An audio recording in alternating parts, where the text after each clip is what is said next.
Hello student, मेरा नाम सुंदर मंडल है। मैं फिर से आप सभी को बच्चों मेरे चैनल में स्वागत करता हूं। आई होप आपकी प्रिपरेशन बहुत अच्छे से सही ढंग से जा रही है बच्चों। ठीक है, तो कल मेरे स्टूडेंट है, एक ही स्टूडेंट हिलाल ने मुझे मैसेज किए थे, सर मैंने आपके वीडियोस को बहुतों को मैंने भेजा है। Thank you for your love Hilal. तो ऐसे ही करते चले जाओ ताकि बाकियों को भी बहुत हेल्प होए कि मेरी जो मकसद है बच्चों, मेरी जो एक उम्मीद है, मेरी जो एक इच्छाएं हैं बच्चों, कि भैया उन बच्चों तक मुझे जाना है, तो वही आपके काम है। मैं तो यहाँ कर रहा हूँ क्योंकि जितना मेरे से हो सकता है मैं उतना कर रहा हूँ। और आपकी हेल्प के बिना भैया, म्यूचुअल हेल्प के बिना हम आगे बढ़ ही नहीं पाएंगे, कुछ कर ही नहीं सकते हैं। वन मैन आर्मी तो नहीं है हम। ठीक है, तो आपके साथ आपकी हेल्प मुझे बस शक में से बहुत ज़रूरी है, तो आप ऐसे ही करते चली जाइए। ठीक है, तो कल मैंने बहुत सारे प्रॉब्लम्स, मैंने 2 वीडियोस मैंने किए थे प्रॉब्लम्स में। वो सारे एक्सरसाइज के सारे प्रॉब्लम्स आपको दिक्कत आते हैं, आएंगे, इसलिए मैंने वो समझ के सोच के बच्चों काफ़ी सारे क्वेश्चन का आंसर सोल्यूशन मैंने दे दी। ठीक है, जो कुछ भी वो 2 3 4 मैंने क्वेश्चन छोड़ दी, वो सारे आप कर सकते हैं सिमिलैरिटी वे में। ओके जी, तो आज हमारी जो शुरू करेंगे चैप्टर 4.3 शुरू करेंगे और इसका नाम दे देंगे बच्चों, आज हम कॉशी सीक्वेंस पढ़ेंगे, उसके बाद सब सीक्वेंस पढ़ेंगे। ठीक है, आज इस 2 टॉपिक को हम कवर कर लेंगे। मैंने उसको चैप्टर 4.3 ही ले ली। ओके जी, शुरू भी करेंगे, ख़त्म भी कर देंगे। उससे रिलेटेड जितने भी रिजल्ट्स हैं, हमको तो रिजल्ट की मतलब है उसके अंदर तो सारे थीम छुपी है। प्रॉब्लम्स तो भैया हम करेंगे, वो प्रॉब्लम्स हम चैप्टर 5 जब शुरू करेंगे तब से हमारा प्रॉब्लम शुरू हो जाएंगे। ठीक है ना बच्चों, है ना? तो मेरी जो स्टाइल रहता है, अब हम इसको कॉशी सीक्वेंस, आप डेफिनेशन पे आ जाओ कि भैया कॉशी सीक्वेंस पे आ जाओ। ठीक है, इस चीज़ को बहुत अच्छे से समझना है आपको। ठीक है, समझना है बहुत सही ढंग से। ठीक है, तो ये सीक्वेंस का डेफिनेशन है। कॉशी सीक्वेंस किसको कहते हैं? मान लेते हैं ये कोई भी सीक्वेंस है। ठीक है, इस सीक्वेंस को ही मैं कॉशी कहूँगा कि भैया उसके लिए कोई भी एक फॉर एनी या फिर for given epsilon greater than 0 ले लो, कोई भी जैसी छोटी है वो ले लो, मीन से एप्सिलॉन ग्रेटर देन 0 ले लो। उसके लिए there exist a natural number या फिर पॉजिटिव इंटीजर बोलो n या फिर m, सच दैट जिसके लिए मोड an माइनस am का जो मोड है स्ट्रिक्टली लेस देन एप्सिलॉन रहेगा for all n greater than और इक्वल्स टू m है। ठीक है, this is the definition of Cauchy sequence है माय डियर स्टूडेंट्स। बहुत से सही ढंग से रट्टा नहीं मारना इसके। ये तो टेक्निकल मीन्स, ये तो एक डेफिनेशन वर्जन है। मैं इसकी क्लासिकल वर्जन बोलो या फिर टेक्निकल वर्जन जो है ना मेरी स्टाइल का, वही हम लिखेंगे। This is the classical version. ठीक है, कई सारे डेफिनेशन इसके फॉर्मेट में दे दूंगा। इसका मतलब आप समझ रहे हो? इसके मतलब ये कहता है कि भैया आप कोई भी एप्सिलॉन दे दो, उसके लिए मैं एक नेचुरल नंबर ऐसा मैं ढूंढ के आपको दे दूंगा भैया। और सीक्वेंस की कोई भी ये देखो, मैंने जो दिया है वो नेचुरल नंबर, इसकी क्लासिकल टेक्निकल वर्जन सुनो, ये कहना क्या चाह रहा है। पहले इसका और दूसरी वर्जन लिख लो, this is the first version, and second version ये लिख लो, the sequence is said to be a Cauchy sequence if for given या फिर for any epsilon greater than 0 there exist positive integer बोलो या फिर नेचुरल नंबर बोलो, natural number n such that mod n minus am is strictly less than epsilon for all n greater than or equals to m। Clear है? कहीं कहीं author ना इस चीज़ को ऐसे लिखते हैं, ये तो सारा चलेंगे लेकिन इस चीज़ को ऐसे लिखते हैं फॉर सच दैट करके ये इसको ऐसे लिखते हैं A P minus A Q का मोड लेस देन एप्सिलॉन रहेगी for all P comma Q is greater than और इक्वल्स टू इस एम, ये भी लिखते हैं। ये भी कहीं कहीं ऑथर इसको इस चीज़ को लिखते हैं ताकि बड़ा शानदार सा रेज आए। ओके, यानी कि सीक्वेंस की मीन्स मैंने जो दिया है नेचुरल नंबर, वो नेचुरल नंबर के सीक्वेंस की एम या फिर एम के बाद के सारे सीक्वेंस की टर्म्स, भैया आप किन्हीं भी दो उठा लो, मैंने ए पी ए क्यू उठाया, कोई भी उठा लो, उसकी मॉड्यूल्स, उसकी जो डिफरेंस है वो स्ट्रिक्टली हाफ के द्वारा दी गई एप्सिलॉन से कम ही रहेगा, ये कहना चाहता है वो। Roughly speaking, my dear students, roughly speaking, a sequence is said to be Cauchy sequence if the terms of the sequence are very close. यानी कि if the terms of the sequence getting very close as large m और n, आप जितने भी बढ़ा सको। इस चीज़ को ऐसे भी लिखते हैं कि भैया आप इसको क्यों लिखते हैं, आप A M minus A N भी लिख सकते हैं, इसको ऐसे क्यों लिखते हो, कहीं कहीं ऑथर इसको ऐसे लिख देते हैं एम या फिर एन इज़ ग्रेटर देन और इक्वल्स टू एन नॉट कर देते हैं, या कि जहाँ यहाँ एन नॉट आप ले लो कोई भी पॉजिटिव इंटीजर। ये स्पेसिफिक नहीं है, any version you can apply, लेकिन इसके क्लासिकल वर्जन सुनो, समझने के लिए कैसे करोगे। आप देखो बच्चों, कोई भी एक एप्सिलॉन आप मुझे दे दो, ठीक है, जितना भी छोटा है आप मुझे कोई भी एक एप्सिलॉन दे दो, उस एप्सिलॉन के लिए मैं एक ऐसा नेचुरल नंबर m दे दूंगा, ठीक है, बहुत बढ़िया है। आपने एप्सिलॉन दिया मुझे और मैंने आपको नेचुरल नंबर n दिया है, ठीक है, सही है, इसमें तो कोई दिक्कत नहीं है, नहीं सर, बहुत बढ़िया। उस एप्सिलॉन के आपके द्वारा दिए एप्सिलॉन से मैं एक ऐसा पॉजिटिव इंटीजर m दिया, आप देखेंगे m या फिर m के बाद के सीक्वेंस के टर्म्स आप देखो, ठीक है, आपने m या फिर m के बाद के, आप m भी एग्जैक्टली ले सकते हो, दोनों भी ले सकते हो, दोनों लेंगे तो वो बढ़िया हो जाएंगे ना, लेकिन m या फिर m के बाद के कोई भी सीक्वेंस की दो टर्म्स उठा लो, पिक कर लो बच्चों, और वो आपने मान ली ए पी उठाया एंड ए क्यू, दो सीक्वेंस की टर्म उठाया, और ये जो पी क्यू है वो स्ट्रिक्टली इससे है, ये जो पी क्यू है ये बराबर या फिर ऐसे हैं, this is the condition my dear students.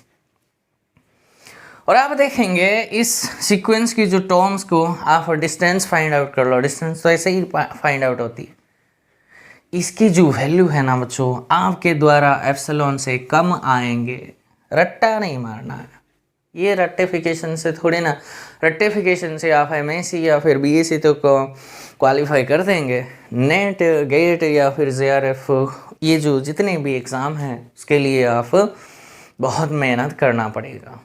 Theme है, लैंग्वेज है, लॉजिक है, वो साफ सुथरी होनी चाहिए, तब जाकर बात बनेगी। ओके, कॉशी सीक्वेंस आया माय डियर स्टूडेंट्स, डेफिनेशन कई सारे वर्जन मैंने बोल दी। इस सीक्वेंस को एक कॉशी कहेंगे जब हर एक एप्सिलॉन के लिए आप मुझे एक ऐसा नेचुरल नंबर है नॉट या फिर m दे दो, जिसके लिए सीक्वेंस के कोई भी m या फिर m के जो आपने दिया है उससे या फिर उससे जो सारे सीक्वेंस के टर्म में से दो टर्म्स में कोई भी उठाऊंगा और इसकी डिस्टेंस में फाइंड आउट करूंगा, और देखेंगे वो डिस्टेंस एप्सिलॉन से कम आएंगे। अगर डेफिनेशन साफ सुथरी आ गई तो भैया थ्योरम का प्रूफ तो चुटकियों का काम है, ठीक है। तो इससे जनरेट होके बच्चों एक कुछ रिजल्ट्स में आपको समझाऊंगा, सब सीक्वेंस का डेफिनेशन कॉशी सीक्वेंस ख़त्म होने के बाद दे दूंगा, ठीक है। पहले रिजल्ट देखो, वो कहता है every Cauchy sequence is bounded, पहली ही रिजल्ट है, क्या बोल रहा है, every Cauchy sequence is bounded.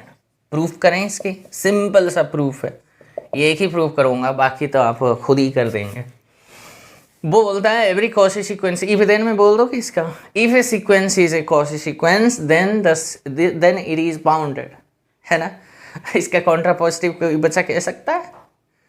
If a sequence is not bounded then this sequence can not be a Cauchy sequence. लिखे ना, कॉन्वर्स ट्रू नहीं है।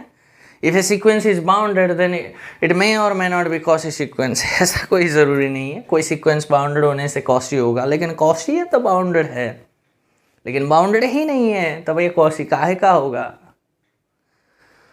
हो गई इतनी फीलिंग से एक सेकंड रिजल्ट लिखने का मन कर रहा होगा आपको, है ना। उसका नाम ही बोलते हैं CGP, Cauchy general principle of convergence. CGP ये कहता है कोई sequence A sequence is Cauchy if and only if लिख लो इट इज कन्वर्जेंट। बड़ा पावरफुल रिजल्ट है, ठीक है। तो यहाँ से इसका प्रूफ थोड़ा देख लो। मान लेते हैं कोई बच्चा कहता है sir let AN be Cauchy sequence मैंने लिया, बहुत बढ़िया है। कॉशी सीक्वेंस मैंने लिया है कोई भी, तो बाय डेफिनेशन मुझे बताओ। देखो डेफिनेशन से सारा प्रूफ होता है। कॉशी सीक्वेंस की डेफिनेशन से ये क्या, हर एक एप्सिलॉन के लिए there exist natural number m मुझे बोल रहा है, जिसके लिए मेरा ये होल्ड करे, है ना बच्चों। AM का मोड लेस देन एप्सिलॉन आ जाए for all n greater than और equals to m। This is the definition. तो भैया मुझे प्रूफ करना है, बाउंडेड की तरफ से मुझे जाना चाहिए। तो भैया एक पार्टिकुलरिटी केस ढूंढ लो ना। भैया हर एक एप्सिलॉन बोल रहा है, तो मैंने एप्सिलॉन को 1 ले ली, तो यह क्या बन गई 1 बन गई। तो मुझे बताओ इस ये जो है ना मोड x अगर हुआ लेस देन 1 है, इस चीज़ को -1 लेस देन और इक्वल्स टू x ऐसे तो लिख सकते हैं,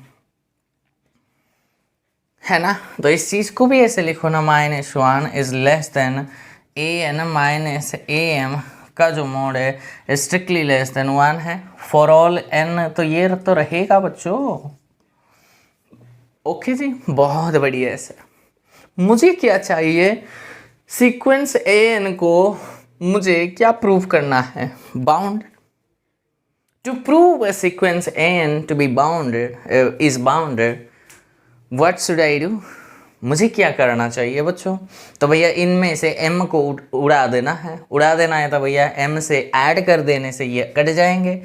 एडिंग m बोथ साइड, तो भैया ये AM माइनस का 1 strictly less than AN is less than AM plus में 1 बन गए। और तो ये तो चलेंगे ये पूरे सारे के लिए। मैं कहता हूँ सर इस चीज़ को मैं स्मॉल के इसको मैं कैपिटल के ले लूँ। हाँ ले सकते हो, लेकिन एक शर्त में, क्या पता AM-1 में से कौन सी टर्म छोटी है और AM+1 में कौन सी चीज़ बड़ी है, आपको कैसे जजमेंट दे देंगे। क्या पता वो जो छोटे यहाँ हो या फिर बड़े यहाँ हो भी सकते हैं, है ना जी। इस चीज़ को ध्यान से आपको उठाना है। तो भैया आपको एक केस ले लो, लेट कर लो, let small K is equals to minimum of, किसके बीच में मिनिमम, भैया AM-1, ये सॉफिक्स में AM है, ये -1 तो अलग है, कॉमा A1 A2 करते करते AM-1, ये वाला 1 जो है ना ये सॉफिक्स का है, क्योंकि mth टर्म तक है, मुझे AM-1 तक जाना है, ये तो कभी नहीं होगा m, है ना। तो इसको मैंने स्मॉल के ले लिया एंड कैपिटल के मेरा मैक्सिमम ले लिया। भैया इनमें से मिनिमम मुझे नहीं पता कौन है, इनमें से मैक्सिमम कौन है मुझे नहीं पता, इसीलिए मैंने ये अवेयर रहने के लिए, कोई अगर मार खाएंगे ना तो गलत हो जाएंगे बच्चों। A1 A2 एंड कहाँ तक AM -1 तक जाना है। ठीक है, तो भैया हो गई प्रूफ। तो भैया इनमें से जो छोटी ये मिनिमम वैल्यू है उसको मैंने स्मॉल के मान दिया। सारे टर्म में से तो कोई ना कोई स्मॉल होगा, कोई ना कोई छोटी वैल्यू होगा। इनमें से मैंने इसको कैपिटल के मान ली, क्योंकि इनमें से जो मैक्सिमम वैल्यूज है उसको मैंने कंसिडर कर ली। और मैंने देखा कि भैया क्लियरली यहाँ से देखा कि भैया this a n lies between small k and capital k for all n greater than और equals to m. And what is that? What is that? This is the definition of a bounded sequence. So hence the sequence an is bounded। हो गई बात? Clear है? आ गई बात समझ? अगर कोई सीक्वेंस आपका कॉशी सीक्वेंस है तो गारंटी है भैया, गारंटी है वो सीक्वेंस आपका बाउंडेड होगा। कॉन्ट्रापोजिटिव नेगेशन मैंने आपको कॉन्वर्स पार्ट भी बता दी, प्रूफ्स भी दे दी। ठीक है, प्रूफ भी दे दी। अब सेकंड रिजल्ट ये कहता है, सीजीपी कहते हैं उसको, CGP of convergence means Cauchy general principle of convergence के लिए। तो वो कहता है a sequence is Cauchy sequence. कोई भी सीक्वेंस है कॉशी है if and only if result है, आपको आधे रास्ते पे नहीं छोड़ेंगे। ए सीक्वेंस इज कॉन्वर्जेंट है भैया, कॉन्वर्जेंट है कोई सीक्वेंस तो वो सीक्वेंस कॉशी है, कॉशी कोई सीक्वेंस है तो भैया कॉन्वर्जेंट है। तो यहाँ से मुझे बताओ कोई a sequence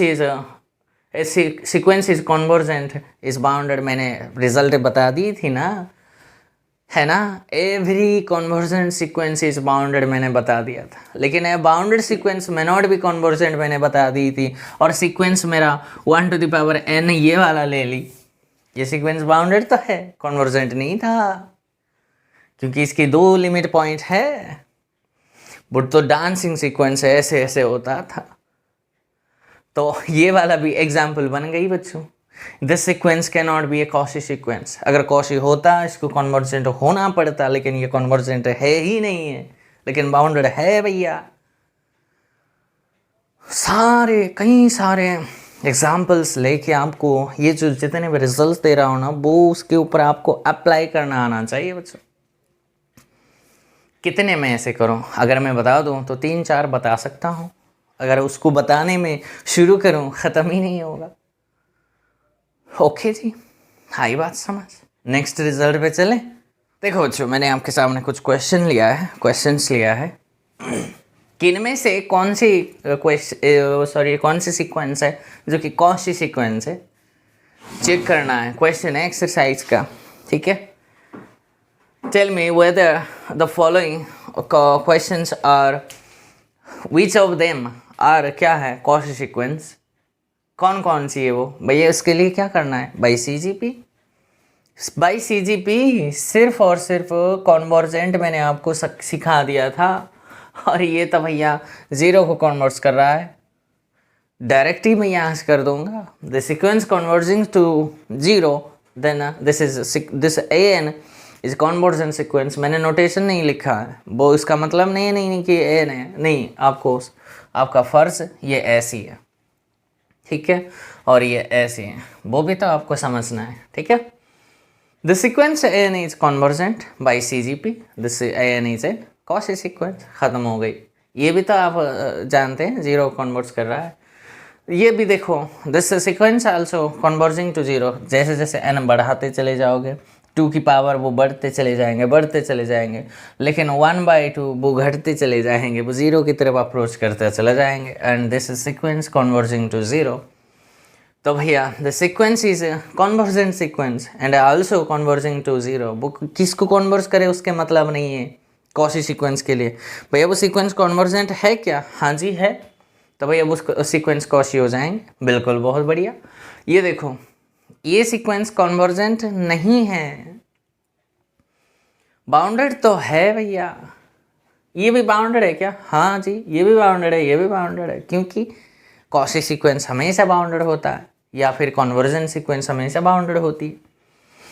this is bounded sequence but it is not convergent and hence it is not a Cauchy sequence। ख़त्म हो गई। ये इस पे टिक क्रॉस लग गई, इस पे मुझे बता सकते हैं ये इस सीक्वेंस आप लिख सकते हैं my dear students, -1n into 2। इस सीक्वेंस को अगर मैं लिखूं तो खोल के, तो भाई ये ऐसे हैं -2 एंड 2 -2 एंड 2, ये ऐसे चलते चले जाएंगे। और इसको अगर मैं नोट दिखा दूं, ये -2 है एंड ये 2 है, और बॉल की पहली ठप्पा यहाँ गिरी है और दूसरी ठप्पा ऐसे हैं, तीसरी ऐसे हैं, ये ऐसे चलते चले जाएंगे। बाउंडेड तो है sequence but not a Cauchy sequence. कोई बच्चा कहता है सर आपने तो बाउंडेड सीक्वेंस में और मैं नॉट बोला, आपने एक बाउंडेड सीक्वेंस लिया और वो कन्वर्जेंट नहीं दिखा दिया एंड आपने बोल दिए कॉशी सीक्वेंस नहीं है। बहुत बढ़िया, हाँ जी मैंने यही बोला। क्या सर आप ऐसे एग्जाम्पल दे देंगे जो सीक्वेंस जो बाउंडेड है और कॉन्वर्जेंट भी है एंड कॉशी सीक्वेंस? हाँ दे देंगे। कौन सी सीक्वेंस है? कोई भी कांस्टेंट सीक्वेंस ये ले लो, मैंने मान लिया इसके कांस्टेंट सीक्वेंस 4 ले ली, और 4 आप और ये ऐसे हैं 4a 4a 4a 4a, means ये पहली टर्म में 4a, second term, third term, fourth term, fifth term, ये ऐसे हैं। तो भैया बॉल के ठप्पे से ये मान लेते हैं ये मेरी 4a, तो बॉल की पहली ठप्पा यहाँ गिरा है, दूसरी यहाँ, ऐसे ऐसे ऐसे ऐसे चलते चले जाएंगे। और यहाँ आप देखेंगे ये ऐसे करेंगे हर एक एप्सिलॉन के लिए, तो लिमिट पॉइंट बन जाएंगे। यही लिमिट है, यही लिमिट पॉइंट है। बाउंडेड सीक्वेंस है और कॉन्वर्जेंट भी है। कॉन्वर्जेंट है बाय CGP, हमको कहता है वो सीक्वेंस कॉशी होना पड़ेगा। तो मैंने आपको दोनों के लिए एग्जाम्पल बता दी, ठीक है, मैं और मैंने के लिए। ये हो गई बच्चों, ये तो सॉरी ये तो इस पे क्रॉस लग गई, क्रॉस लग गई, इस पे टिक हो जाएंगे क्योंकि ये 0 को कन्वर्ट करेगी। लेकिन ये तो है ना, ये सीक्वेंस 5 भी तो है, वो ये सीक्वेंस 5 को कन्वर्ट करेगी। कन्वर्ट करता है तो सीक्वेंस इज कन्वर्जेंट। कन्वर्जेंट अगर है बाय CGP ये कहता है this sequence has to be a Cauchy sequence, होना ही पड़ेगा। देखो दूसरी वाला, ये देखो ये n² है, ये इनफैक्ट ये डाइवर्जेंट सीक्वेंस है। डाइवर्जेंट है तो भैया कॉन्वर्जेंट नहीं है। अगर कॉन्वर्जेंट नहीं है भैया बाई CGP वो कॉशी कभी बनेगी ही नहीं, ठीक है। एग्जाम्पल में सॉरी एक्सरसाइज का क्वेश्चन मैंने आपको बता दी। एक रिज़ल्ट बच्चों, सबसे बड़ी इम्पोर्टेंट रिज़ल्ट इसको कहते हैं, क्योंकि नेट में 2 बार इस रिज़ल्ट्स की तौर पे ही एग्ज़ाम में आया हुआ है। जैसे मैंने आपको मोनोटोनिक सीक्वेंस जब पढ़ाया था, एक सीक्वेंस एक रिज़ल्ट मैंने दे दी थी, उस सीक्वेंस को याद करो क्योंकि इसकी प्रूफ बड़ी लेंदी है, आप उसको स्किप कर सकते हैं, लेकिन रिज़ल्ट के तौर पे आप उसको याद रखना है। मैंने बता दी थी, वहाँ जाके आप देख लेना। लेकिन एक रिज़ल्ट, थर्ड रिज़ल्ट ये कहता है, मान लेते हैं ये कोई भी आपका सीक्वेंस है और पॉजिटिव है, पॉजिटिव टर्म का है। पॉजिटिव टर्म का मतलब ये कहता है सीक्वेंस के सारे टर्म पॉजिटिव है भैया, वहाँ सीक्वेंस के हर एक टर्म पॉजिटिव है।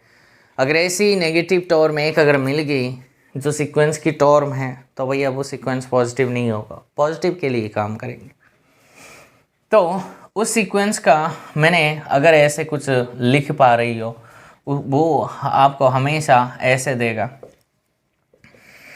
और फॉर ऑल n कहाँ से शुरू होगा, 3 या फिर 3 से बड़ा, क्योंकि अगर उससे छोटा लेंगे ये तो टर्म घट जाएंगे ना बच्चों, ठीक है। ये कोई भी अगर ये सीक्वेंस आपको या देगा, वो क्वेश्चन पूछता है और वो पूछेगा ये सीक्वेंस किसको कन्वर्ट करेगी, ये सीक्वेंस क्या, वो पहले क्वेश्चन पूछेगा क्या ये सीक्वेंस कन्वर्जेंट होगा। अगर ऐसे कुछ कंडीशन दिया होगा तो हाँ जी बिल्कुल कन्वर्जेंट होगा। कन्वर्जेंट होगा तो वो किन्हीं ना किन्हीं एक रियल नंबर को कन्वर्ट किया होगा, तो हाँ बिल्कुल है। तो भैया वो कौन सी नंबर को वो कन्वर्ट करेगी, वो जो है ना दिस इज़ A1 प्लस में 2A2, this sequence will convert to that particular real number. आप an दिया हो, ये an का सीक्वेंस है, आप A1 कैलकुलेट कर लो इनमें से और A2 कैलकुलेट कर लो, और वो जो आएंगे उसको सॉल्व कर दो ऐसे, और वो जो कुछ क्वांटिटी आएंगे उस सीक्वेंस इसको ही कन्वर्ट करेगी। ठीक है, अंग्रेजी में बोलता हूँ, let A N be a positive term sequence such that A N is this hold, then this an sequence is convergent and also converging या फिर converges to this number।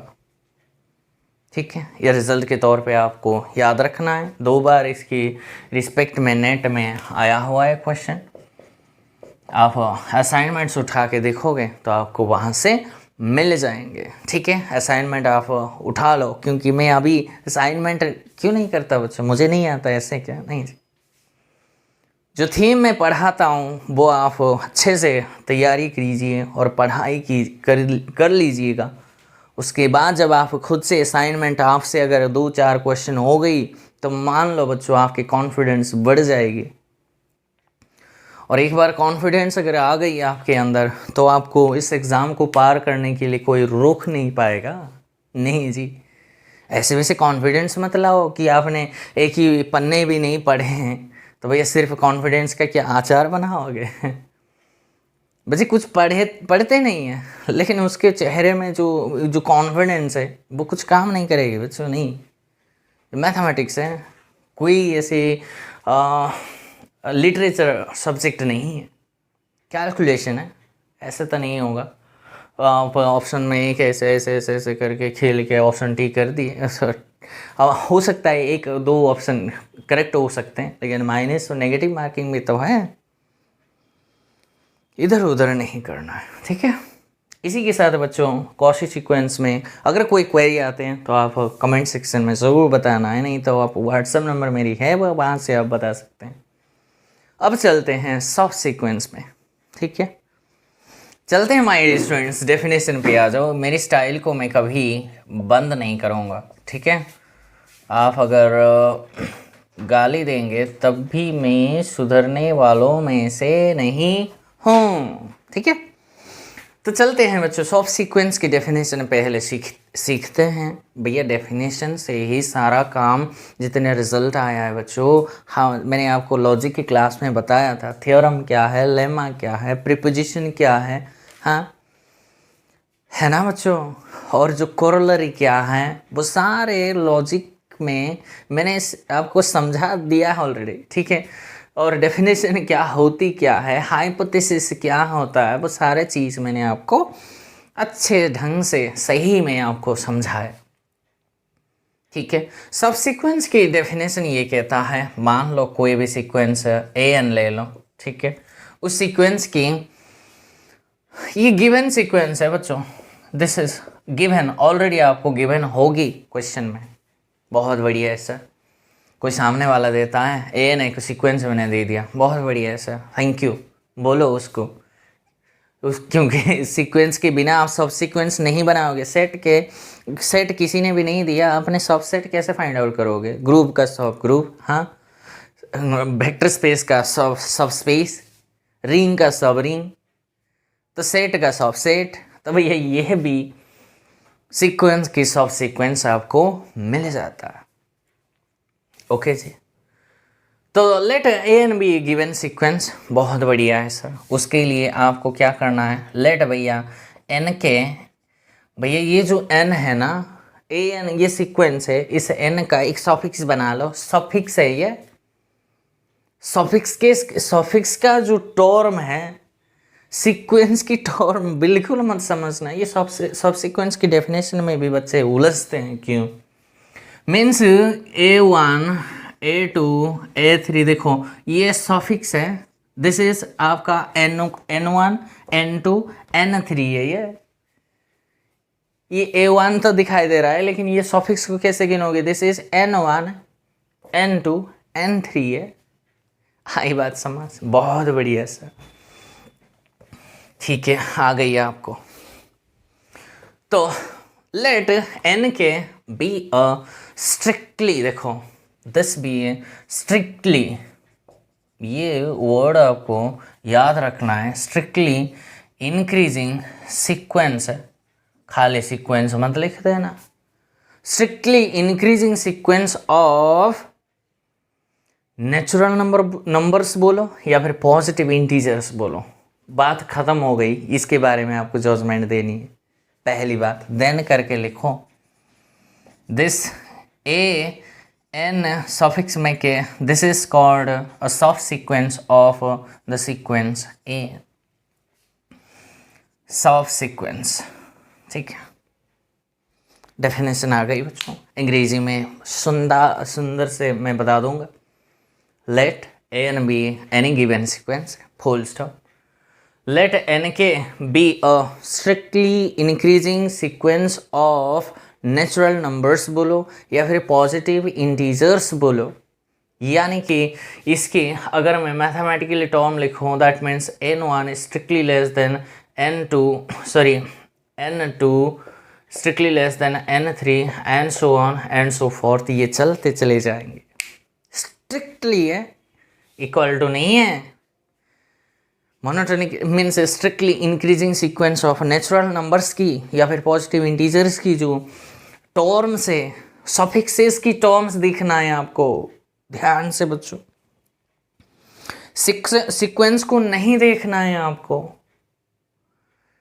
Sequence की जो सफिक्स में जो टर्म्स है वो monotonically means strictly increasing होनी चाहिए, है ना। क्यों मैं आपको वो अच्छे से समझाऊंगा, आपको आधे रास्ते में नहीं छोड़ूंगा। ठीक है, क्यों क्यों क्यों क्यों देखो, अगर मैंने मेरा -1 टू द पावर n एक सीक्वेंस देता हूँ, इसकी टर्म बताओ -1 1 -1 1 -1 ये चलते चलते चलते चले जा रहे हैं। ठीक है सर, मुझे बताओ इसकी ये क्या है। ये A1 है, A2 है, A3 है, A4 है and so on and so fourth.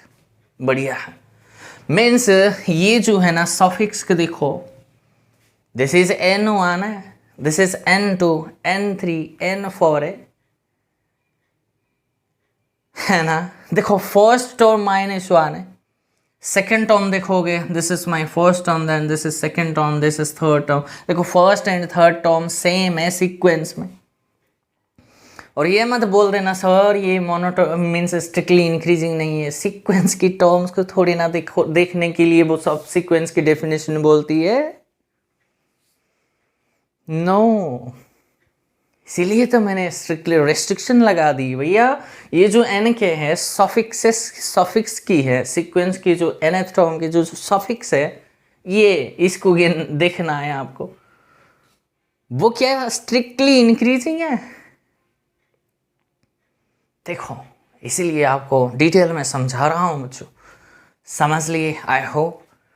ये टर्म अगर मैं यहाँ देखो तो मैं तो ये सब सीक्वेंस नहीं बोलता आपके द्वारा। अगर मैं इसको देखूँ सर ये तो स्ट्रिक्टली इंक्रीजिंग नहीं है, स्ट्रिक्टली इंक्रीजिंग नेचुरल नंबर्स ही नहीं है। भैया किसने बोला आपको सीक्वेंस की टर्म को जजमेंट करने के लिए। सफिक्सेस की टर्म को जजमेंट करो। ओके तो मैं इसके बारे में भी आ जाऊंगा, लेकिन फर्दर मुझे आपको कुछ चीज़ समझाना। ठीक है, मान लेते हैं an सीक्वेंस को आप कैसे लिखोगे। A1 है, A2 है, A3 है, A4 है, A5 है and so on and so fourth, ये चलाओगे। ठीक है, कोई बच्चा कहता है सर हाँ मैं एक ऐसा A2N2 का मल्टीपल बनाऊंगा, क्या वो सब सीक्वेंस बनेंगे? बिल्कुल बनेंगे। कैसे? देखो ये क्या हो जाएंगे बच्चों, A2N है, an के लिए आपने A1 बना दी तो पहले क्या आ जाएंगे A2 A4 A6 A8, ये सारे एक सीक्वेंस बन गए। क्या ये स्ट्रिक्टली इंक्रीजिंग है? बिल्कुल है। क्यों? देखो ना 2 के बाद 4 6 8 इसको गिनना है। This is my N1, this is N2 N3 N4। आई बात समझ क्लियर है? तो मैं बोलता हूँ दिस इज अ सब सीक्वेंस ऑफ an। क्या मान सकते हो? बिल्कुल है। कोई बच्चा कहता है सर मैंने 5 का मल्टीपल मैंने ढूंढ ली। अच्छा तो क्या हो जाएंगे A5 A10 A के बाद 15 and A20 and so on, ये बढ़ते चले जाएंगे। क्या ये भी एक an का सब सीक्वेंस है? बिल्कुल है। सब सीक्वेंस के लिए पहली नियम क्या है? पहली नियम है भैया वो स्ट्रिक्टली इंक्रीजिंग होनी चाहिए, strictly increasing of natural numbers होनी चाहिए। स्ट्रिक्टली इंक्रीजिंग या फिर strictly increasing sequence of natural numbers की होनी चाहिए। हाँ जी, ये स्ट्रिक्टली इंक्रीजिंग नेचुरल नंबर्स है। तो यही एक रूल है और कुछ भी नहीं है। ये सीक्वेंस है, आपने एक सब सीक्वेंस बना दी। ये क्या ये इसकी सब सीक्वेंस है? हाँ जी बिल्कुल है। कोई बच्चा कहता है सर मैंने इनमें से ना एक और टर्म उठा लिया, A1 A3 A5 and A7, ऐसे सर और टर्म्स मैंने उठा ली। और टर्म्स को नोटेशन सर कैसे देंगे? A2n-1 या फिर +1 कर दो। क्या ये भी इसकी सब सीक्वेंस है? हाँ जी बिल्कुल है। क्यों? क्योंकि ये टर्म्स है ना सफिक्स 1 3 5 7, ये strictly increasing sequence of natural numbers है। And hence by definition of sequence, by definition बोलनी है A2n इज अ सब सीक्वेंस ऑफ AN। तो ऐसा कहते हैं सर इवन टर्म्स ले लो ना, क्या फ़र्क पड़ता है। ठीक है माय स्टूडेंट, इतने मैंने आपको वेरीफाई करके समझा दिया। अब समय आ गया कि बच्चों इसकी कुछ मैनिपुलेशन, कुछ तोड़ फोड़ और इसके बारे में थोड़ी इन्फॉर्मेशन मुझे चाहिए। ठीक है सर, मैंने n का एक सीक्वेंस उठा लिया, 1 है 2 है 3 है 4 है 5 है 6 है, सारे के सारे उठा ले। ठीक है सर, मैंने एक 2n सीक्वेंस बना दी, इसकी बना लो। 2n का 2 क्या हो जाएंगे 4 6 8 एंड ये सारे एक बन गए। ठीक है बहुत बढ़िया। सर मैंने n² एक बना दी। ठीक है बना दो। 1 है 4 है एंड 9 है 16 है 25 है एंड ये बन गए। ठीक है सर बहुत बढ़िया। तो मैं ये जो मैं कहता हूँ दिस 2n इज अ सब सीक्वेंस ऑफ n, क्या आप सहमत हो? बिल्कुल है। ये सारे टर्म्स दिखाई नहीं दे रहे, सारे के सारे पॉजिटिव हैं, सफिक्सेस हैं, टर्म्स नहीं है, लेकिन जो टर्म्स आएंगे वही भी तो पॉजिटिव है। हाँ जी, दिस इज द सब sequence of n and n² is also sub sequence. इसके कितने सब सीक्वेंस बनते हैं मुझे बता सकते हो? ये जो क्वेश्चन लिया है, हाउ मेनी सब sequence you will construct for this sequence n। Infinitely many. कैसे भैया? वो खुद ही तो आप ले सकते हो, n भी तो सब सीक्वेंस ऑफ n का होगा, क्या ये खुद के नहीं है? क्यों? क्योंकि every set is a subset of itself है। नहीं है? प्रूफ नहीं किए थे बचपन में जब सेट थ्योरी पढ़ रही थे? हाँ, एवरी सब space is a vector space of itself, है ना?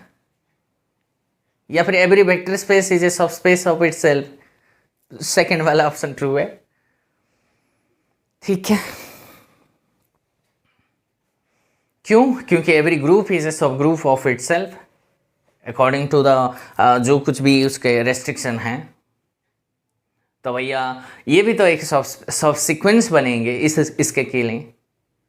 तो रिजल्ट मैं देने के लिए कोशिश करूँगा बच्चों। कोई बच्चा कहता है सर मैंने इस सीक्वेंस के लिए ऐसे एक सीक्वेंस बना दिया सर, मैंने उसकी नोटेशन तो मुझे नहीं पता nth टर्म कैसी है, लेकिन मैं एक सीक्वेंस बनाता हूँ सर। 1 है हाँ, 2 है हाँ, और 25 है। ठीक है उसके बाद मैंने लिखा 19 है, अच्छा उसके बाद 31 है, उसके बाद 45 है एंड उसके बाद सर ये बढ़ते चले जा रहे हैं।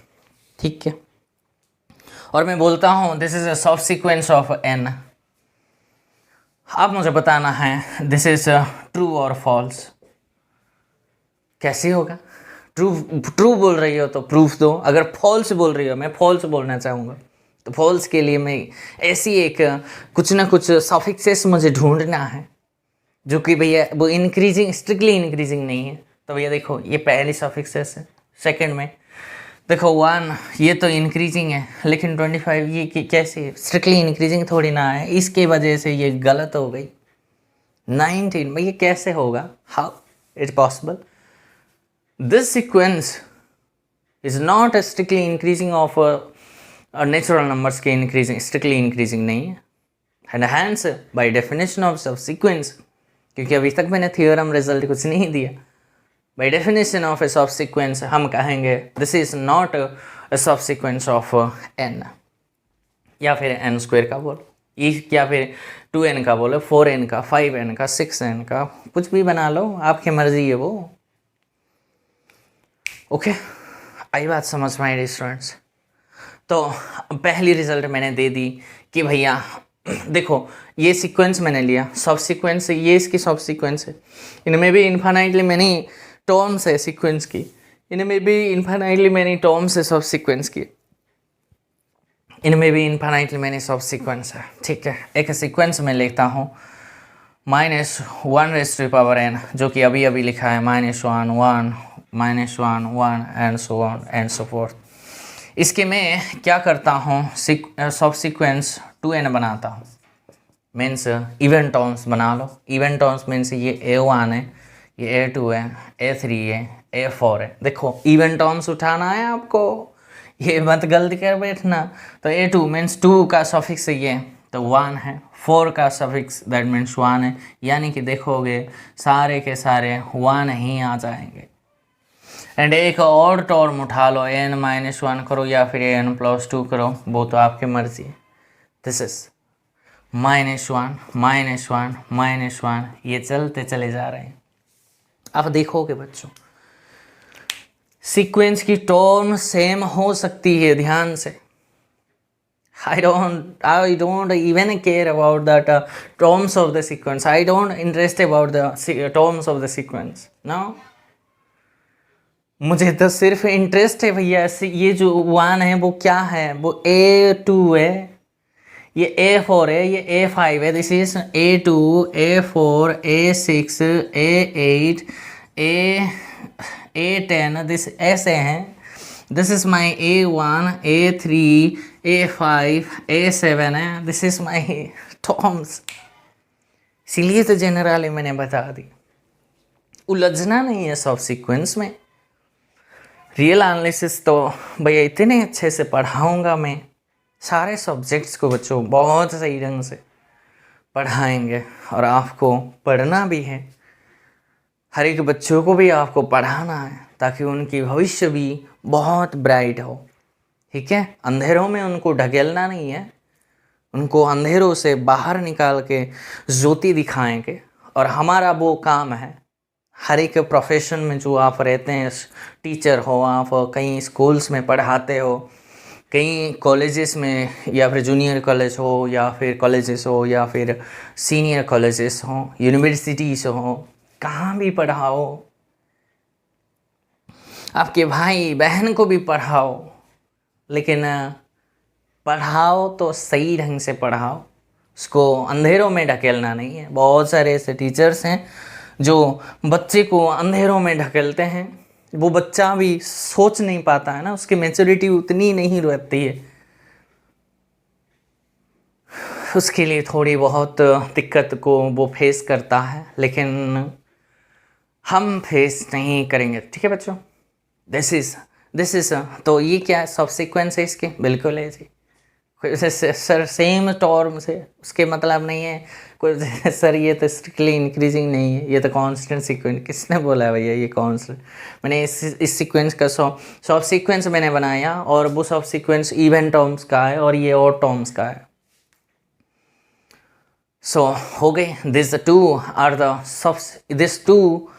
सब sequence of the sequence AN।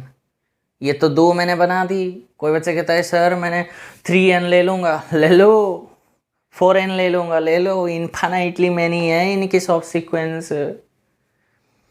कोई ये समझ नहीं बैठना है कि भैया सिर्फ 2 ही सीक्वेंस सब सीक्वेंस बनेंगे इस सीक्वेंस के, नहीं जी। 3n बना लो, 4n बनाओ, इन्फानाइटली मैनी बनेंगे। आई होप आपको समझ आया होगा बच्चों, क्लियर है? तो पहले रिजल्ट लिख लो बच्चों, सीक्वेंस की टर्म्स इन्फानाइट है, तो सब सीक्वेंस भी टर्म्स इन्फानाइट है, तो हम लिखेंगे, पहली रिजल्ट लिख लो, एवरी सब सीक्वेंस, क्या मैं ये लिख दूँ, every sub sequence has infinitely many सब सीक्वेंस में अगर बोल दूँ क्या आप सहमत होंगे? Every sequence has infinitely many सब सीक्वेंस। एक सीक्वेंस लिया है मैंने तो सिर्फ 2 बना दिया, लेकिन बता दिया कितना, इनफाइनाइटली मुंह से बता दिया। A3n, A4n, A5n, A6n कुछ भी बना लो, ये n² बनाओ, NQ बनाओ, n5n कितनी पावर बना लो, वो सारे इस n का सब सीक्वेंस बनेंगे, सब सीक्वेंसेस बनेंगे। तो जो मैंने जो बोला वो सही बोला। That means every sequence has an infinite सब सीक्वेंसेस। बहुत बढ़िया। सेकंड रिजल्ट बोल दूं, एवरी सीक्वेंस इज ए सब सीक्वेंस ऑफ इटसेल्फ। क्या ये खुद की, ये अगर मैं लिया सीक्वेंस और सब सीक्वेंस अगर मैं यही बनाता, क्या वो सब सीक्वेंस नहीं बनता? बिल्कुल ही बनता। ये लो कोई भी ले लो। ओके, तो सेकंड रिजल्ट लिख लो, एवरी सीक्वेंस इज ए सब sequence of itself. If then मैं बोलना चाहता हूँ, if n is a sequence then it is a सब सीक्वेंस ऑफ इटसेल्फ। खत्म हो गई बात। जो कुछ भी वर्जन बोलना चाहते हो वो बोल दो। ठीक है माय स्टूडेंट्स, चलते हैं नेक्स्ट रिजल्ट्स पे। चलते हैं बच्चों, रिजल्ट्स पे आ जाओ। 1 2 मैंने बता दी, थर्ड रिजल्ट पे आ जाओ। वो ये कहता है an कोई सीक्वेंस है, ठीक है, एंड an के इसका सब सीक्वेंस है, ठीक है। और मैं नहीं लिखूँगा, मैं बोलता हूँ ये जो an है ये सीक्वेंस l को कन्वर्ट करता है। इफ़ एंड ओनली इफ़ इस सीक्वेंस की कितने सब सीक्वेंस बनते हैं? इनफाइनाइटली। वो सारे के सारे सब सीक्वेंस मैंने an के बोल दी, ये भी l को कन्वर्ट करेगा। डेफिनेशन से प्रूफ हो जाएंगे। ये 2-3 लाइन का प्रूफ है, बता देता हूँ, सुनो। आपने an कन्वर्जेस टू l बोला, तो कन्वर्जेंट सीक्वेंस की डेफिनेशन लगाओ। क्या बोलता है? For every epsilon greater than 0 there exist a positive integer m such that modulus of an minus l का modulus less than l for all n greater than और equals to m। यही था ना definition. बहुत बढ़िया। और भैया an modulus an के प्लेस में n के क्या रिप्लेस कर नहीं सकते, है ना? an के माइनस l का मॉडुलस लेस देन एप्सिलॉन आ जाएगा फॉर ऑल, और वो क्या सब सीक्वेंस की डेफिनेशन है भैया, वो हो गई प्रूफ। तो रिजल्ट ये कहता है a sequence an converges to l real number l if and only if every लिखना है, every sub sequence an k of an converges to l, same limit को वो कन्वर्ट्स करेगी। प्रूफ भी हो गई, लेकिन और बाकी के लिए आप खुद से सोचना है। अगर प्रूफ है तो एग्जाम्पल, अगर प्रूफ नहीं बोल रही हो मैन और मैं नॉट बोल रही हो, तो भैया एग्जाम्पल देना आनी चाहिए। मैंने थीम समझा दिया। ओके, फोर्थ रिजल्ट बोल लो। ये सीक्वेंस an है, वो डाइवर्स करता है plus infinity if and only if इसके हर एक सब सीक्वेंस भी प्लस इन्फिनिटी को डाइवर्स करेगी। an k will diverges to plus infinity का मतलब every sub sequence of an will diverges to plus infinity. Fifth, an अगर डाइवर्स करती है माइनस इन्फिनिटी को if and only if every sub sequence of an will also diverges to minus infinity. Sixth, मान लेते हैं L is a limit point of a sequence an बोल रहे हो, ठीक है। तो इसके लिए क्या करोगे? इफ एंड ओनली इफ इस सीक्वेंस का अगर ये लिमिट पॉइंट बोल रही हो, उसके लिए एक ऐसा सब सीक्वेंस an के आपको अगर दे दी, इसके लिए क्या करना है? आपको सिर्फ एक इस सीक्वेंस के सब सीक्वेंस दिखा दो जो कि भैया ये L को कन्वर्ट्स करेगा। अगर हो गई तो ये L जो आया वो सीक्वेंस की लिमिट पॉइंट ज़रूर है। इफ एंड ओनली इफ का है, हो गई। अगर L लिमिट पॉइंट सीक्वेंस का बोल रहे हो तो ज़रूर उसके लिए, इस सीक्वेंस के लिए एक सब सीक्वेंस an के मिला होगा जो कि भैया वो L को कन्वर्ट्स किया होगा। अगर ये ऐसे सब सीक्वेंस आपने ढूंढ ली, हर एक मीन्स इसका कॉन्ट्रा मीन्स नेगेशन क्या हो जाएंगे?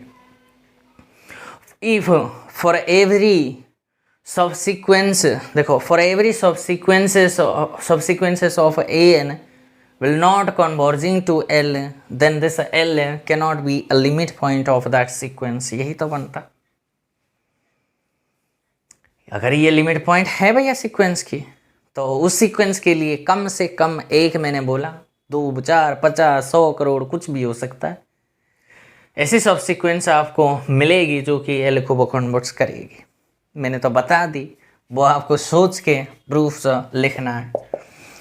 और एक आ गई बोल्चानो वाइस्टर्स थ्योरम आ गई बच्चों सब सीक्वेंस के लिए। 3 वे बोल्चानो वाइस्टर्स थ्योरम, सेट के लिए, सीक्वेंस के लिए, सब सीक्वेंस के लिए। तो सब सीक्वेंस के लिए क्या बनेंगे? क्या लिमिट पॉइंट होगा ऐसे बोलोगे? नहीं जी। तो ऐसे बोलोगे every bounded sequence has a convergent सब सीक्वेंस बोलोगे। क्यों? क्योंकि वो कन्वर्जेंट के लिए वो जो डेफिनेशन है ना, डेफिनेशन के हिसाब से तो चलना होगा।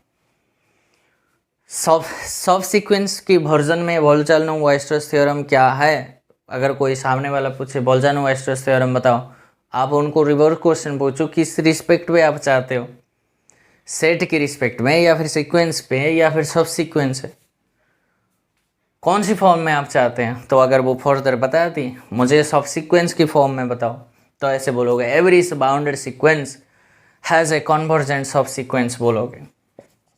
ठीक है, 8th रिजल्ट बड़ा ही पावरफुल रिजल्ट है। आपने सीक्वेंस सब सीक्वेंस A to N बना दी, ठीक है, ये इवन टर्म है, एंड एक ऑड टर्म बना लो 2n+1 या फिर माइनस कर दो A to N -1 कर दो। ठीक है, किसकी? ऑफ सीक्वेंस AN की।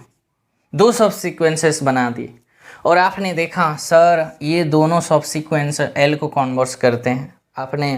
मैं बोलूँगा उसको, सच्ची में ये आपने ठीक से वेरीफाई किया ना? ये जो इवन टर्म आपने लिया, इस सीक्वेंस की इवन टर्म बना दी, वो L को कन्वर्ट कर रहा है, और इस सीक्वेंस की ऑड टर्म मैंने सेपरेट कर दी और देखा सर ये भी L को कन्वर्ट कर रही है और सेम लिमिट को कन्वर्ट कर रही है। तो ये कहता है रिजल्ट, तो भैया इस सीक्वेंस को भी इस L को कन्वर्ट करना पड़ेगा।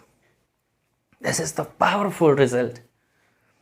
ये वो अंग्रेजी वर्ड्स में अगर बोलो, if the subsequences this and this of a sequence this converges to the same limit L, I am giving the name of the limit L, then that sequence An will also converge to the same limit L। बड़ा ही powerful है। कोई बच्चा कहता है sir ये अगर L1 को करेगा, ये अगर L2 को करेगा, तो ये सीक्वेंस के बारे में मुझे नहीं पता, वो कुछ भी हो सकता है, आप देखोगे क्या इसके बारे, वो कन्वर्ज भी करेगा, नहीं भी कर सकता है, -1n ही ले लो ना, ये तो मैंने शुरू से ही कहा था। This is the powerful means sequence मैंने बोला था। हर एक एग्जाम्पल को, हर एक डिस्कार्ड करने के लिए पावरफुल टूल है। सुनो, इसके इवन टर्म कहाँ कन्वर्ट करता है? 1 को, इसकी ऑड टर्म -1 को। लेकिन ये सीक्वेंस ऑसिलेटिंग सीक्वेंस है, कन्वर्जेंट नहीं है। ध्यान से सीखना है बच्चे, सब्जेक्ट को सीखना है, लव होनी चाहिए सब्जेक्ट के ऊपर, अफेक्शन होनी चाहिए, नहीं तो गड़बड़ हो जाएगी। ओके, ये दे दी जो कि दोनों लिमिट पॉइंट सेम नहीं है। अगर भैया 2 टर्म जो इवन टर्म्स और ऑड टर्म्स से सब सीक्वेंस बनाए, सीक्वेंस की अगर सेम लिमिट को कन्वर्ट करते हैं, तो ये सीक्वेंस भी L को कन्वर्ट करना पड़ेगा। 9th रिजल्ट पे आ जाओ। वो कहता है सर एक मैंने सब सीक्वेंस 2n बना दी, ठीक है, 2 का मल्टीपल यानी कि इवन, एंड 3n बना दी यानी कि 3 का मल्टीपल है, ये 3 का मल्टीपल है, 2 का मल्टीपल बना दिया। किसकी? एक सीक्वेंस है, कोई भी सीक्वेंस है एन है सर, ठीक। और ये सर मैंने देखा ये भी सारे दोनों L को कन्वर्ट करते हैं सेम लिमिट को, तो सर क्या इसके बारे में कह सकते हैं वो L को कन्वर्ट करेगी? ना, नीड नॉट है यहाँ लिखना। उसके लिए मुझे आप एग्जाम्पल ढूंढ के लाना है, ऐसा ज़रूरी नहीं है। यानी कि if the subsequences this and this of a sequence this converges to the same limit L, then the sequence N may or may not converge to L। ना जी, ऐसा कोई रिजल्ट नहीं है। लेकिन हाँ, अगर और टर्म इवेंट टर्म दो से सब सीक्वेंसेस अगर सीक्वेंस की बना दी और दोनों सब सीक्वेंस अगर एल को कन्वर्स करती है, सेम लिमिट को कन्वर्स करती है, तो भैया ये रिजल्ट है, पावरफुल थियरम है, वो उसको भी ये एल को कन्वर्स करेगी। लेकिन ऐसा कोई रिजल्ट है ही नहीं। बहुत बढ़िया सर, मैंने एक 10th रिजल्ट बना दो कैसे, और टर्म इवेंट टर्म ले ली। अच्छा सर, मैंने एक सब सीक्वेंस ऐसे लिया, कैसे, A2n लिया, 2 का मल्टीपल। अच्छा, एंड उसके साथ मैंने सर A3n बना दिया सर, A3n। अच्छा, A3n + 1 रिमाइंडर 1 मैंने बचा दी, एंड एक सब सीक्वेंस है A3n + 2 रिमाइंडर 2 बना दी। ठीक है, किसकी, एक सीक्वेंस an का। ठीक है, और सर मैंने देखा ये सारे के सारे सब सीक्वेंसेस जो मैंने बना दी माय डियर स्टूडेंट्स, वो रिजल्ट कहता है, ठीक है, अगर बच्चों ये तीनों ही सब सीक्वेंस अगर एल को कन्वर्ट्स करेगी, तो भैया ये सीक्वेंस भी एल को कन्वर्ट्स करेगी। ठीक है, कोई बच्चा कहता है सर मैंने ये देखा ये दो सब सीक्वेंस है, ये तो एल को कन्वर्ट्स करता है, लेकिन ये कन्वर्जेंट मीन्स इनमें से ये अगर कन्वर्जेंट है, देखो मुझे नहीं पता, ये तो देखो इनमें से 3 रिजल्ट छुपी है। पहली रिजल्ट, अगर ये सारे एल को कन्वर्ट्स करते हैं तो भैया ये सीक्वेंस भी एल को कन्वर्ट्स करेगा। सेकंड रिजल्ट बना लो, सर ये सारे कन्वर्जेंट सीक्वेंस है, ठीक है, लेकिन ये किसको कन्वर्ट्स कर रहा है, ये किसको, मुझे नहीं पता, लेकिन सारे के सारे कन्वर्जेंट है। बहुत बढ़िया सीक्वेंस की, तो सर ये सीक्वेंस भी कन्वर्जेंट होगा, ऐसा कोई ज़रूरी नहीं, ऐसा कोई ज़रूरी नहीं है कि भैया अगर इनमें से सारे के सब सीक्वेंस अगर कन्वर्जेंट है तो वो सीक्वेंस कन्वर्जेंट होना कोई मतलब नहीं है, नीड नॉट बोलना है। कोई बच्चे कहते हैं सर ये अगर तीनों ही कन्वर्जेंट नहीं है तो भैया वो कहाँ से होगा, कन्वर्जेंट नहीं है तो वो तो सरासर बात है, वो कन्वर्जेंट नहीं होगा। ठीक है, ये 10th रिजल्ट था माय डियर स्टूडेंट, और 2 रिजल्ट्स हैं आज। रिजल्ट क्वेश्चन तो मैंने कर दी, सिर्फ आपको एक्सरसाइज का 2-4 क्वेश्चन में दे के ख़त्म करना है, आपको सिर्फ एग्जाम्पल यहाँ कंस्ट्रक्ट करना आना चाहिए बच्चों। ठीक है, 10th है तो 11th रिजल्ट ये लिख लो। कोई सब सीक्वेंसर मैंने 2n बना दी, बहुत बढ़िया, और A2n - 1 और टर्म बना दी, एंड अच्छा, और सर एक सब सीक्वेंस मैंने 3n बना दी, ये नेट में आया हुआ है।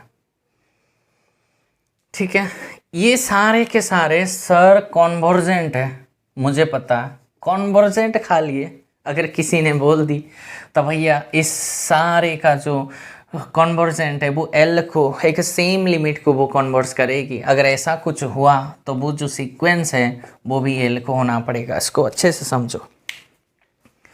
अंग्रेजी में ये कहता है if the subsequences this are convergent, आपने सिर्फ कॉन्वर्जेंट की इंफॉर्मेशन ढूंढ ली, अच्छा जी, देन रिजल्ट ये कहता है then this subsequences will converge to the same limit है। लेकिन खाली इतने अगर होने से इसको सेम लिमिट कन्वर्जेंट होना मीन्स सेम लिमिट होना पड़ा, तब जाके ये सीक्वेंस एल को कन्वर्स करा। लेकिन इससे ऐड होने से अगर कन्वर्जेंट आपको पता है, वो जो सारे तीनों सब सीक्वेंसेस एल को कन्वर्ट सेम लिमिट को कन्वर्ट्स करेगी, और सेम लिमिट को अगर कोई सब सीक्वेंस कन्वर्ट्स करता है, रिजल्ट ये कहता है वो सीक्वेंस भी उसी नंबर को, उसी सेम रियल नंबर को कन्वर्जेंट होना पड़ेगा। This is the power for that सब सीक्वेंसेस। ठीक है, 12th रिजल्ट बना लो।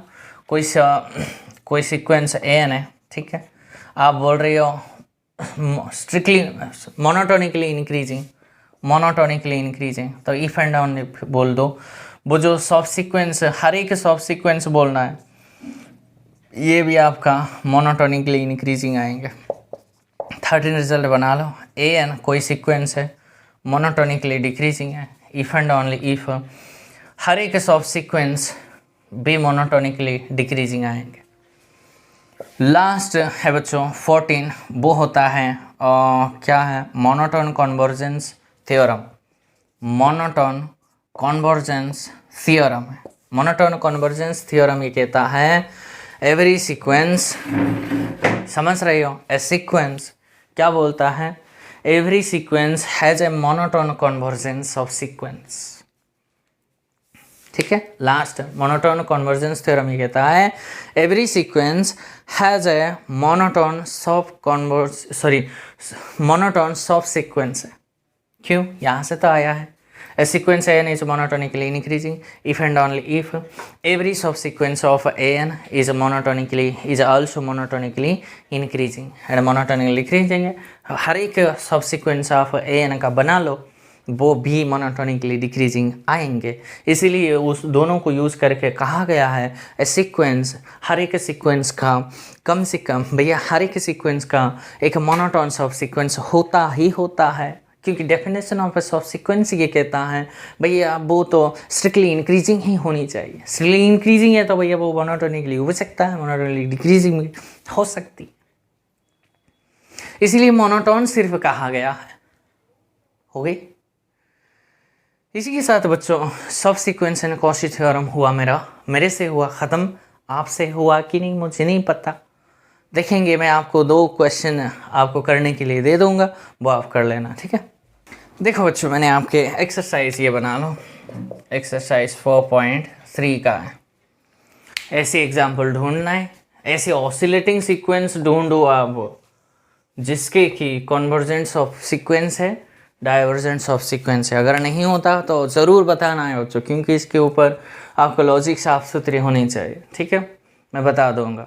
ऐसी एग्जाम्पल ढूंढना है जिसके कि ये दोनों सब सीक्वेंस कन्वर्जेंट है, लेकिन वो सीक्वेंस जो है वो कन्वर्जेंट नहीं है, और इनमें से जो इनमें से कौन कौन सी वो सब सीक्वेंस है वो आपको करना है, ठीक है। इसी के साथ बच्चों आज की वीडियो को हम एंड करना चाहते हैं।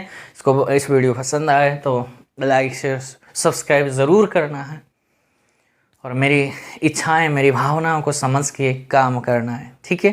तो thank you for watching my video.